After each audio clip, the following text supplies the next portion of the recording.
warning signs. We are living in the end of times. Where is the love we once used to know? Where is the kindness we used to show? The heart of man is so full of hate. Let's make a change before it's too late. Too much killing, too much blood spilling. Each and every morning, it's weeping and mourning. We've got to stop all the crimes, erase the violence, let our voice be heard. We can't sit in silence. The hope of tomorrow is in our use today. We've got to live in love. Crime and violence don't pay.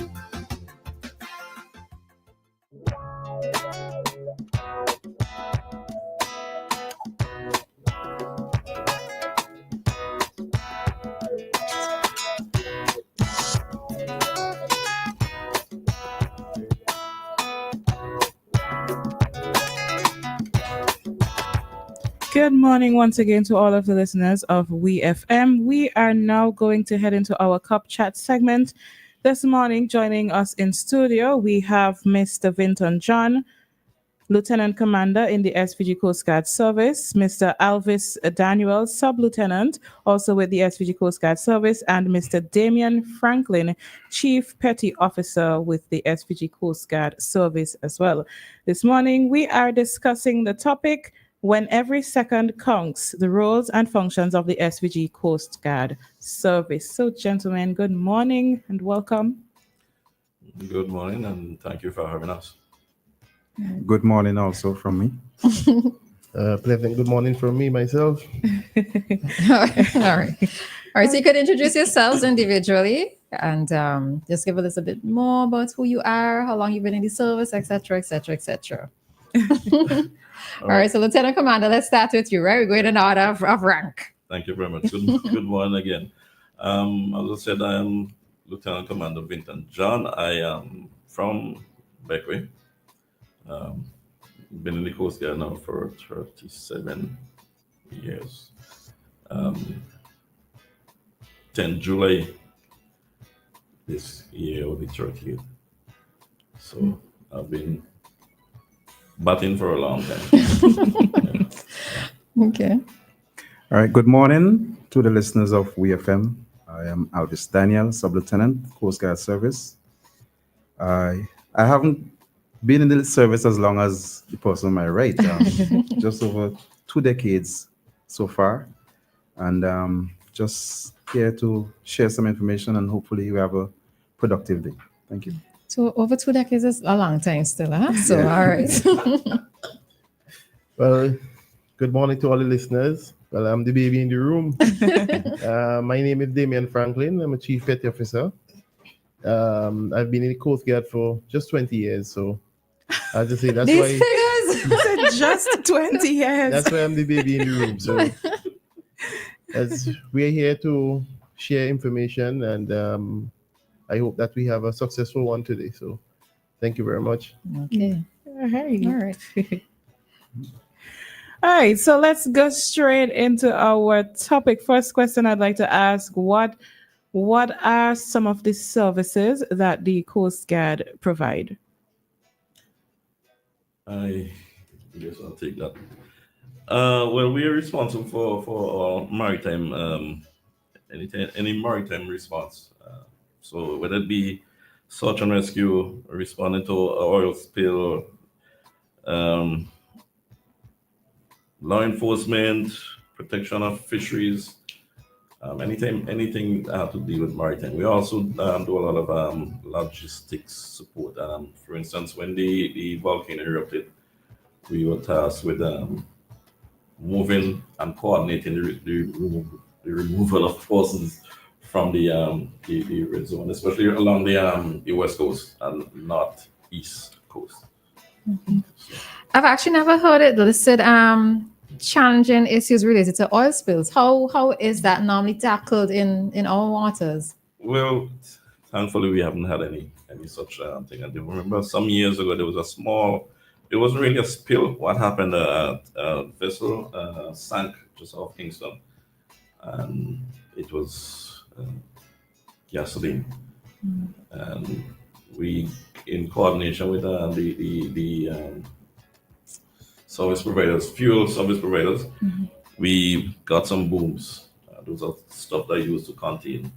So we just use that and got some disposing liquid and spray it on it. But as I said, it was gasoline, so it evaporated. So Oh, okay. but we haven't had, like, unlike some countries, if we have to, God forbid, have some major oil spill, we have to have some regional cooperation and coordination to Okay. deal with that. Okay. All right. All right. So, you just mentioned your role in the volcanic emergency. What other sort of national emergencies would you be involved in, and what would your role be in any other national emergencies? Okay, well, emergencies, these are things that we would have trained to train and mitigate against.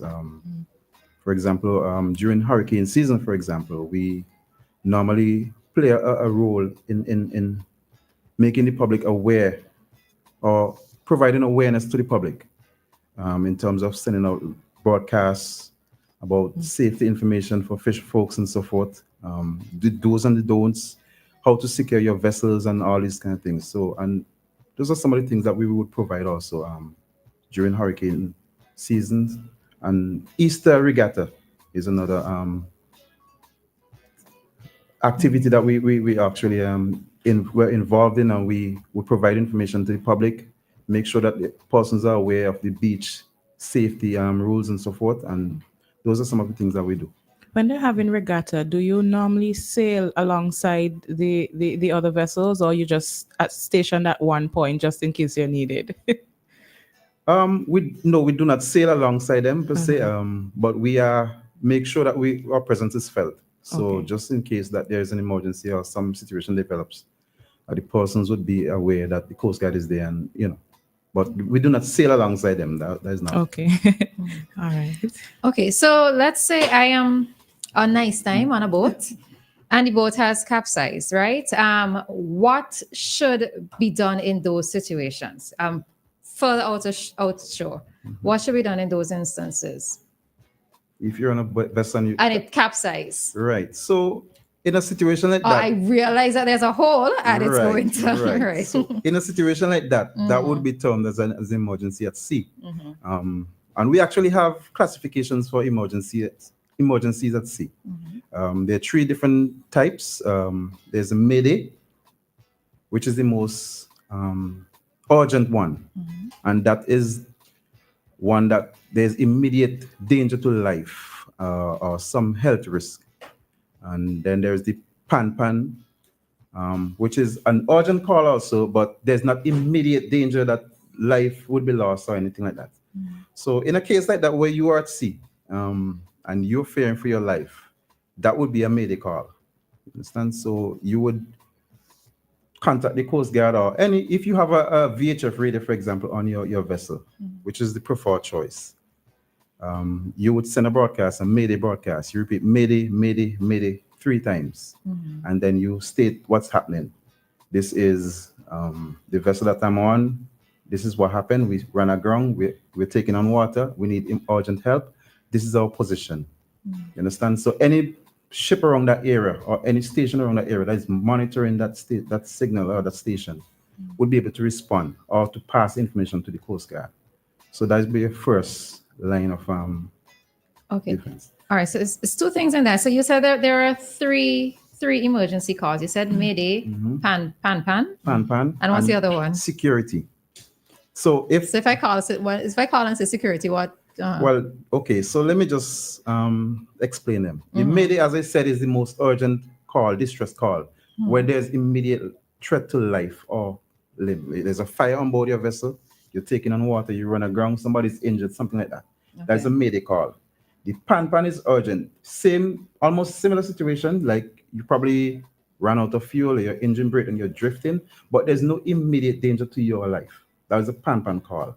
The security call now is a call that is used to disperse information regarding maritime awareness. Like you might be out at sea and there is a large gathering of seaweed, whatever, for example, as a practical or example. big log or something. You're right. Or there's some logs in the water and you want to warn other persons who are at sea. Okay.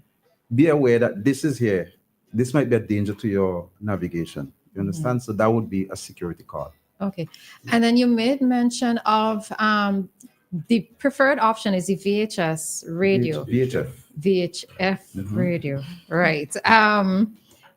So is it okay if I pick up the phone and call 911 or 999? Yeah. Yes. You could do that, and that is another method. You could get in touch with us. But too often, what we have, when persons find themselves in difficulty, they call a friend, and the friend sometimes may pass information immediately, or they might try to go out and assist. Depending on the nature of. Let me be practical. There are people out there who are up to good and those up to no good. So most of the times, persons who are involved in illegal activities, they find themselves in difficulties. They would call a friend. The friend would go out. Maybe they try to locate them. They locate them, and instead of reporting the matter directly, calling us and telling us, they would wait until, because we have had that happen on many occasions. So like hours after, like 12 hours after, 6 hours after, you would call and say, okay, my cousin or my uncle, my dad went out, and you were supposed to be at this location, and he didn't come back. When you're doing investigations, the call was made over 12 hours ago. Right. And you're drifting. You're not going to be sitting there. So the thing is, you get the information out to us as soon as possible, and the rescue would be, it would be better. The attempt and locating you would be a better one. If I may add to that, the reason why I say it's the preferred method, the VHF, is because with a cell phone, for example, you're just calling one person. And if you don't get that person, then it doesn't make any sense. You understand? But with a VHF now, when you send that call over the VHF radio, any station within that vicinity, within that range, maybe between 5 to 20 miles, depending on your location, would be able to hear that and relay that message or offer help.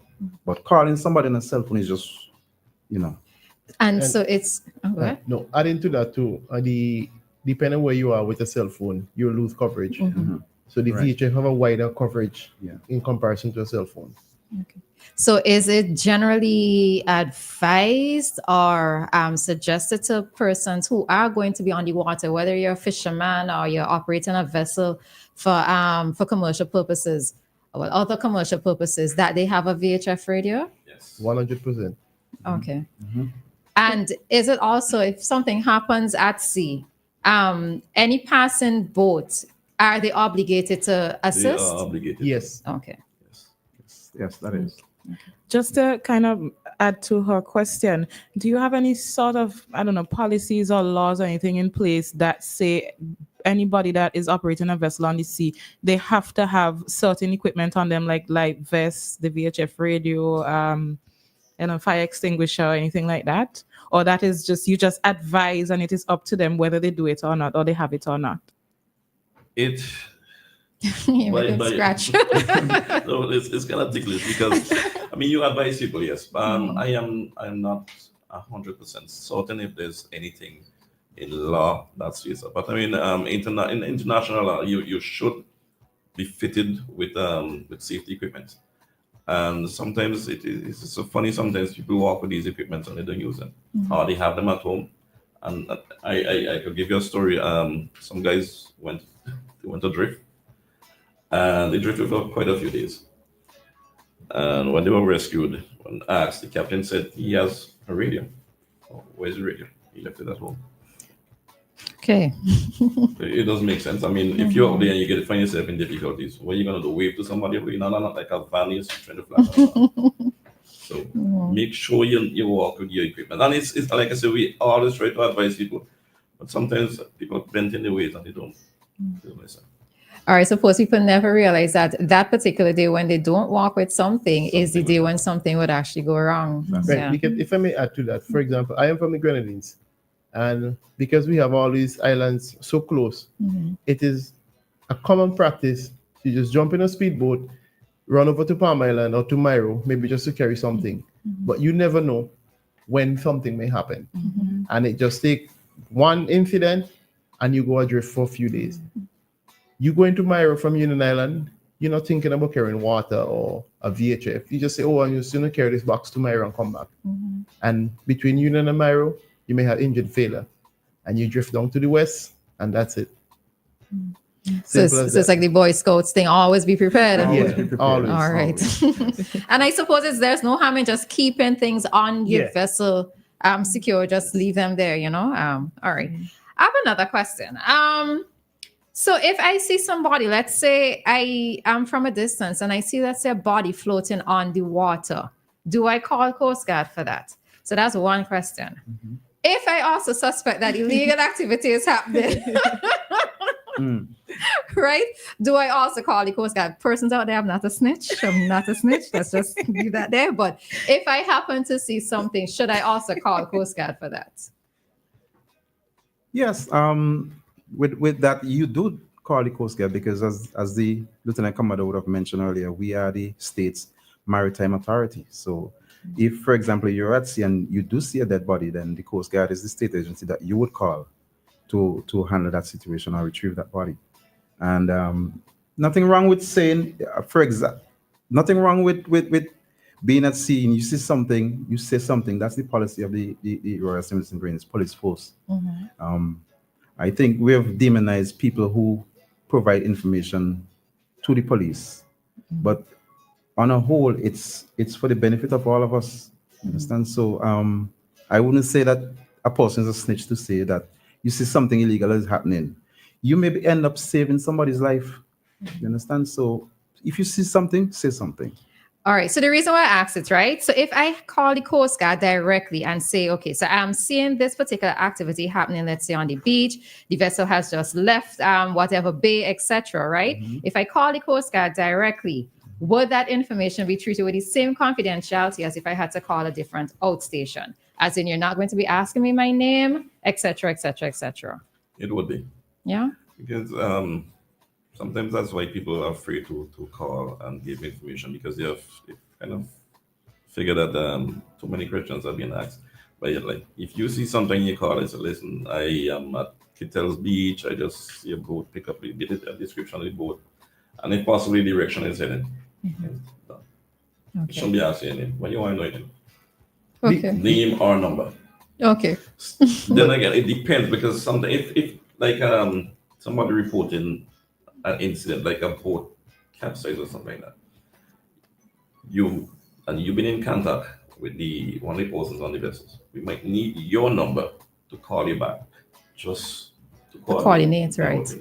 Other than that, if you pass in some information, especially sensitive information, you should not be asking for the person's name or where they live and stuff like that. But you maybe ask some questions like quick vetting process just to assist us, like maybe the description of the vessel or how many persons on board, the time and stuff like that. So question will be asked, but not personal questions. Okay. Yeah. All right. And just to add, if they start asking personal questions, just hang on the phone. Okay. Forgive me if this question sounds ignorant or if it is a rhetorical question, because I genuinely don't know.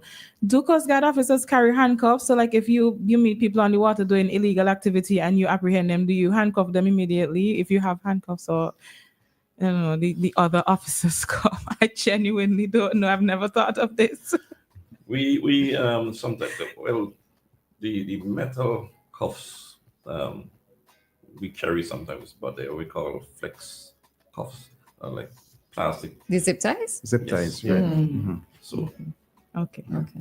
Being in a marine environment, the handcuffs made of metal and so on, they would probably corrode faster. Okay. So we use the plastic zip ties. Okay. Next.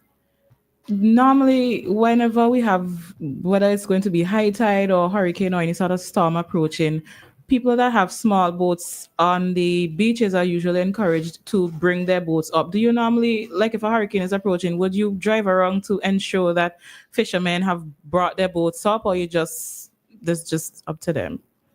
In a case of that, when, because we're part of the national, Nemo? national response team. So in conjunction with NEMO, that would be what we done. But in our area, we advise the fishermen to pull the boats on the playing field out there. Yeah. As a matter of fact, if you drive past, you'll see some vessels are there foaming at the Okay.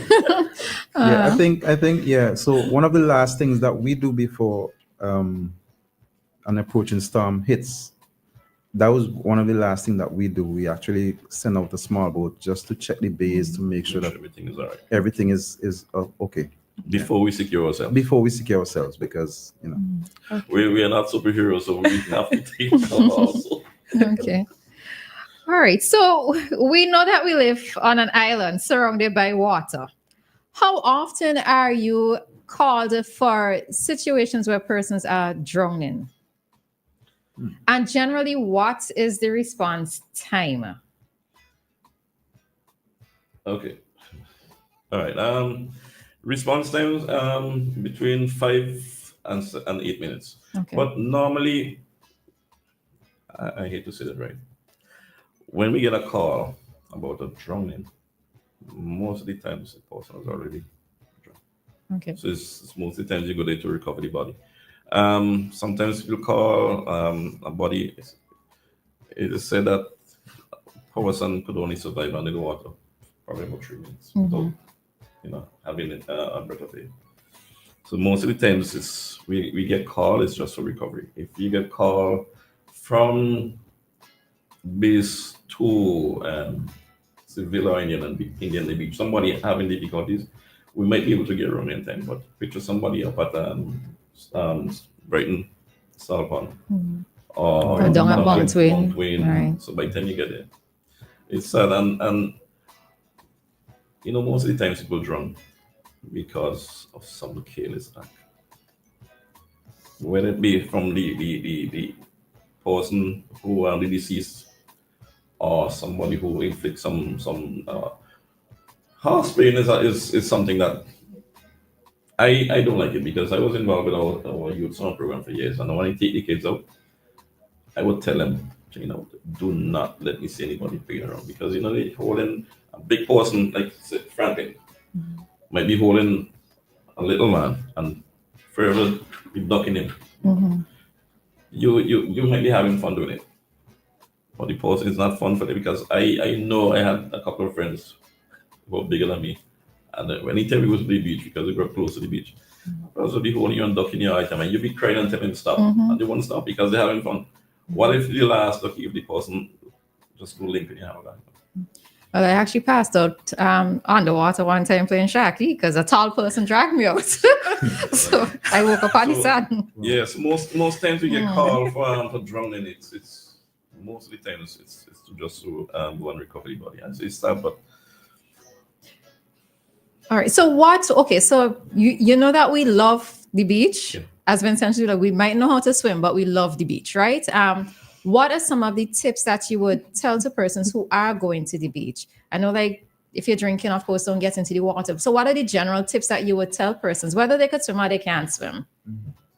Well, some of the stuff you want to advise people, before you go to the beach, you can just check the weather, right? You always tell somebody or go with somebody to the beach. Avoid going to the beach alone. You never know when something can happen. If you see something unusual, like jellyfish or whatever, avoid going into the water. Do not dive into the water, or especially areas that you're not familiar with. Head first. Right? Well, the alcohol goes without saying, because when you're intoxicated, you get disoriented, and being disoriented in the water, you're looking for problems. So those are some of the general rules we advise people to not to do, and some of the things to do. What about going into the water on a full stomach? I've heard you shouldn't do that. Is that actually a thing? Yeah, it's a thing. It's a thing. Going to the water on a full stomach, because I'm one of the diving in the Coast Guard, and the physical part of diving, the deeper you go, you have all the water pressure on your body. So it's the same when you eat and your stomach is full, the water is squeezing, that pressure is squeezing your stomach. And by you moving up plenty and, it can cause you to throw up. Yeah, get nauseated. Yeah.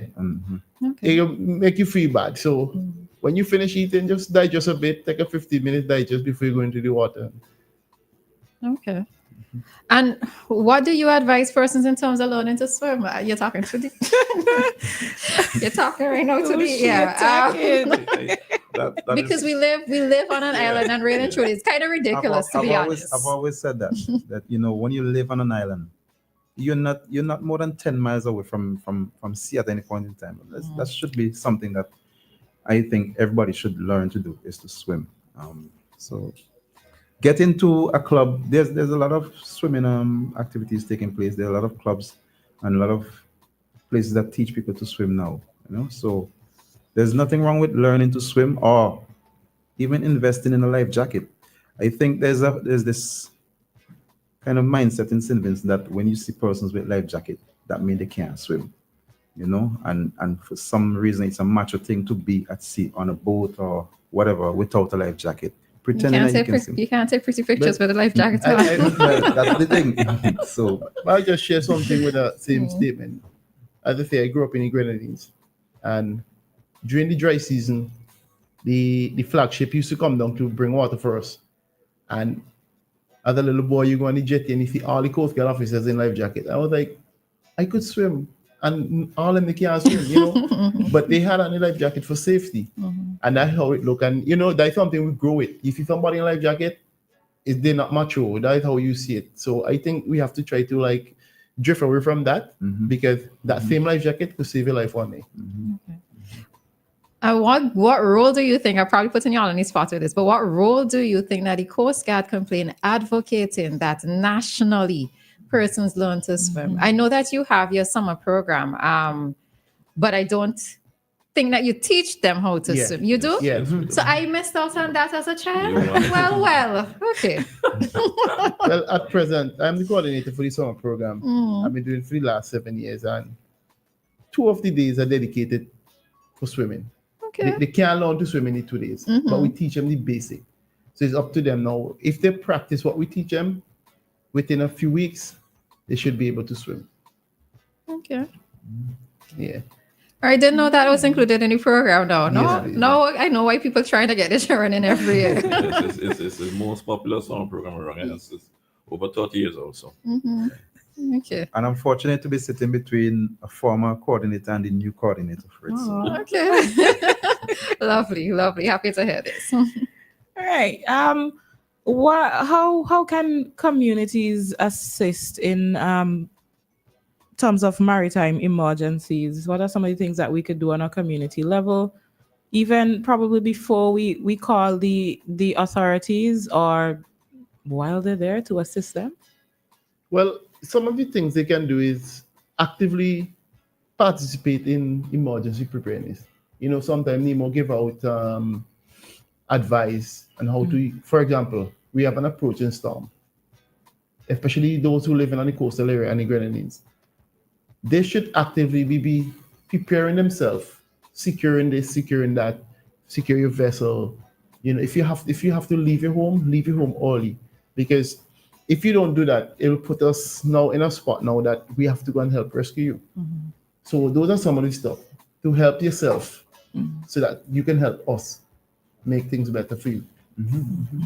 And do you think that communities themselves can come together and have their own, maybe let's say, distress call, or in the case of an emergency that they know, okay, so maybe that this person is responsible for disseminating information, maybe a conch shell is blown so the fisher folk could know to go down, pull up their boats onto the shore, etc. Do you think that communities themselves can take that initiative, even if, let's say, they're not part of NEMO's sensitization efforts, etc.? Do you think communities, especially coastal communities, can take that initiative themselves? Yeah, I think the fishing, especially for the persons in the fishing communities, I think they should form themselves into little groups and do that. They have your own drills. I mean, if you're not sure about what to do or how to go about it, you could always contact the Coast Guard and ask for advice. And I'm quite sure we'll be willing to assist.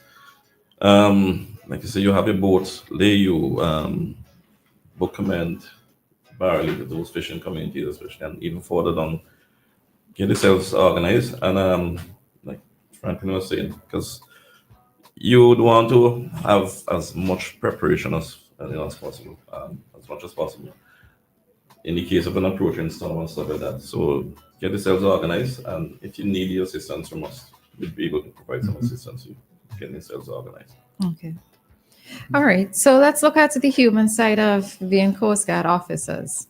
Before sorry, Okay, go ahead. Roleza, but before you answer, I know you came here with an answer for that particular question. But before you get that, I would like you to tell us what you consider to be your most interesting experience since you've been in the Coast Guard. Yeah, that's what I would like to know. Well, Man, y'all doing over 20 something years, huh? So you must be able to find something. so let me just share from me. One of the exciting thing is when you have somebody out there adrift, especially for a day or two, and you found that person. That feeling you get, you coming back with that person. You're gonna, in my mind, I'm gonna make a husband or a wife or kids happy again by bringing back some family member. So for me, that is really, I don't know how to explain it, but it makes you feel good, especially when you that person who find the person. Okay. Yeah, because the experience being out there sometimes, seeing land and you're looking for like a needle in a haystack, and then on the horizon you see something. You always want to be that first person to see that thing. You're looking at that, you approach it, and then you see maybe a t-shirt waving, and that your whole you forget how far you are. You forget everything. You're just happy to find that person or persons. Yeah. Okay. All right, Daniel. For me, what's interesting about being a Coast Guard, over the years, I share the sentiments that CPO Franklin would have mentioned, but also added to that is, I've been able to expand my horizons by being in the Coast Guard. I've traveled a lot, and that's one of the perks or the benefits of being in the Coast Guard. I remember a particular year, a couple of years ago, I visited probably 15 different countries in the space of 6 or 7 months. So that's something that excites me. I get to meet people, I get to travel, I get to network with people. We do training with other agencies around the region, so we develop, some networking, and we have some best practices that we develop and so forth. So meeting people, traveling to new places, that's something that's unforgettable for me in the Coast Guard. Okay. Yeah. Well, I've been around as the longest serving person in the Coast Guard currently. I could sit down here holding it. I think for me, my most memorable something was traveling to the US on the Captain Mozart. That was the one before this one. From Vinci to the from US? St. Vincent to South Carolina. And I had just about 2 years service. And that trip, from here to Puerto Rico, that was just an overnight trip. And from Puerto Rico, we went up to the Bahamas. I was fine. What? The last leg of the trip, that should have taken us just 18 hours. We took 29 hours because we went through a storm. And I don't want in my lifetime. Excitement. It was fair.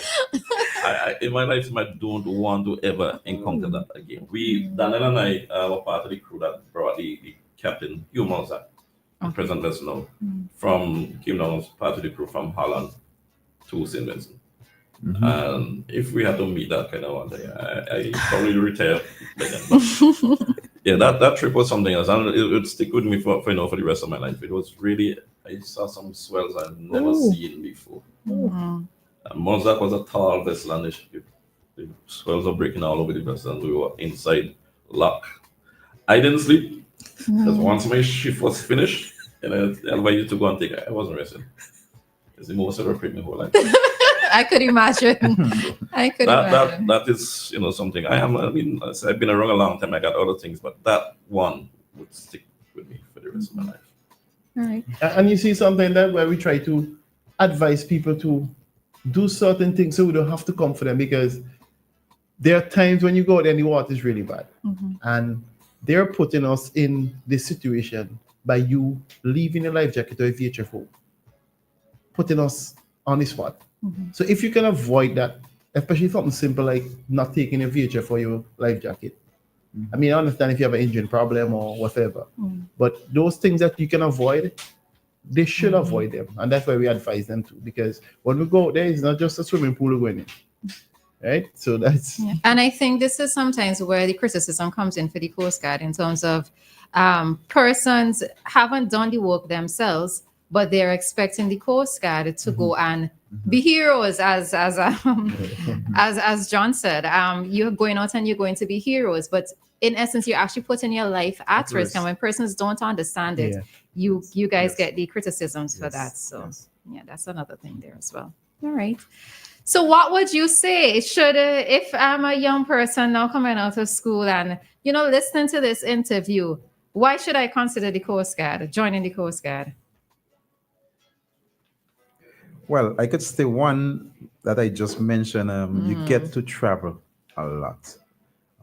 As the Lieutenant Commander would have mentioned, the new vessel flagship that we have, the Captain Malzak, I was a part of the crew that came down with that vessel from Holland. That trip took 21 days.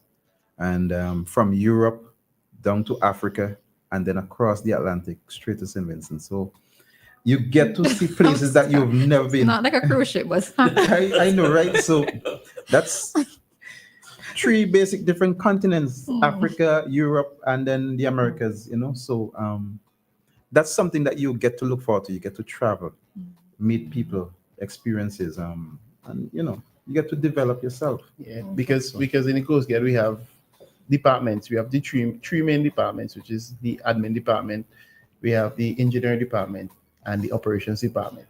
So in those 3 departments, you come in at a blank slate, and you know when you leave, you're gonna leave with those skills. So we don't have people just sitting in the Coast Guard waiting for like a search and rescue or whatever. Every day you're being placed. Well, whichever department you're placed in, you're learning that thing. Like for example, I'm in the engineering department. I deal with I'm a technician for air conditioning and refrigeration. So when you leave the Coast Guard, that goes with you. So anybody comes through the department, they have a skill they're going to leave with. So it doesn't matter how blank you are, how you come, that's not how you're going to leave. okay. So Unless you want it that way. yeah, unless you want that way. Okay. So that's good. Yeah. That's actually quite good. Yeah. All right. Something I was going to say, and then it just went out my head. Straight out my head. All right. So quickly before you wrap up, but we just want to mention that this year is our 45th anniversary. So the Coast Guard is a full man now. A big man. A big man now. So this year we're celebrating our 45th anniversary. The Coast Guard was established in 1980 with just 8 persons, and we are 131 now. We have a civilian staff of 12, and we have 9 vessels, 6 operational at present, and the flagship is the Captain Humal that those guys mentioned about. Yeah, so we have grown. We have grown a bit. And every year it's taking on more females, right? Yeah. Yes. Yes. When I joined the Coast Guard, there was only 1. Now we have over a dozen. Okay. So, and they are considered men because they do the same thing that we do. Okay. It's not you were in skirt and no. On the Coast Guard, every man is a man. All right, see men. Right. Oh, okay. So you get your training and everything like the men. Okay. And I suppose, the point I was going to make is noting that each of you, well, it's over 20 years. I know you're 37, but it's 20 years. It means that there is something that you've seen of value within the Coast Guard to cause you to actually stay. And I especially like hearing that you're saying that you come in as a blank slate and you leave with something. So I mean, there aren't a whole lot of organizations, I think, where persons are proud to say that they've been there for 20 something plus years. So to hear you guys saying that, it says something about the Coast Guard service. All right. Yeah, so commendations to it's you a very guys. interesting place to work. Yeah. Very interesting. Which means I feel that it's not boring, right? It's always it's never something. boring. It's Right. just like every other place, you have your challenges, you have your, but it's a very interesting place, and it's a diverse. At the end of the day, even though we have our differences, if there's anything, we all come together as a family. So Okay.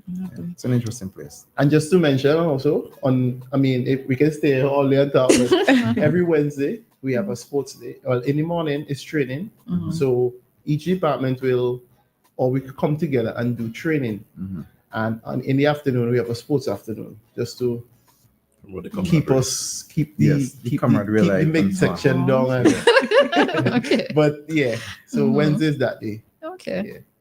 Okay, so final question from me. I'm just really curious. Franklin, you mentioned a while ago you're one of the divers of the Coast Guard. Yes, please. You've dived in regional waters, international waters, or just here in SVG?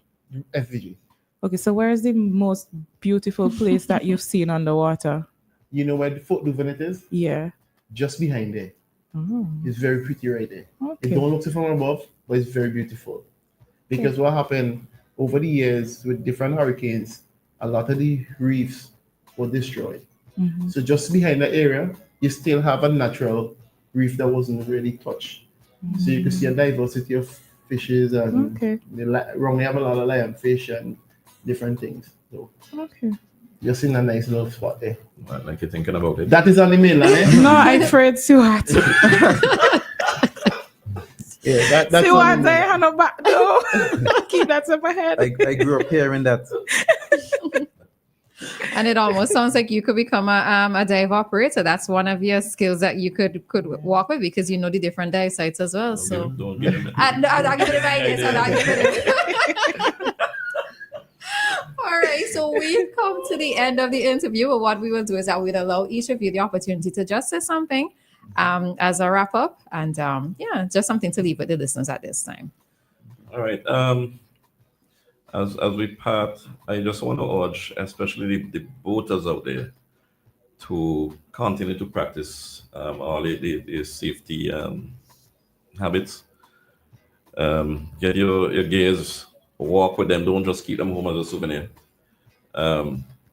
Once you do that, and try to get familiar with the gear. Just don't have it and don't know how to use it, because if you have something and you don't know how to use it, it'll be like putting a donkey by a standpipe and telling to get some water. So learn how to use equipment and help us to help you. Thank you. All right. Added to that, my little tidbit for the fisher folks would be to file what we call a float plan. If you're leaving on a fishing trip or whatever it is that you're leaving, just let somebody know that I am leaving for this point. I'm going approximately here, maybe 5 miles off west of Beckway. This is where I'll be. I'm expected to come back around 5 o'clock. So if you don't see me at 5, then alert somebody or call me or something like that. Just make sure somebody's aware of where you're going, leave a contact number and whatever the case is.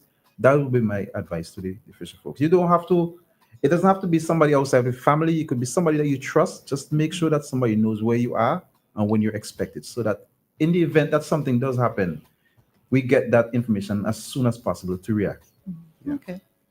All right. So my advice to everyone out there is that don't see us as a threat or stranger.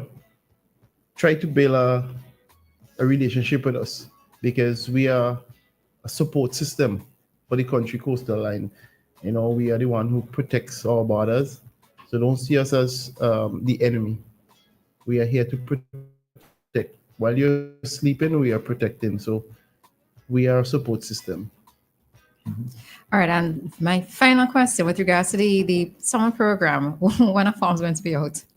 If the forms now will be out by the end of June. Okay. Yeah. So like how I interview you guys, I could get a little nepotism and thing like Post send me preference? Yeah.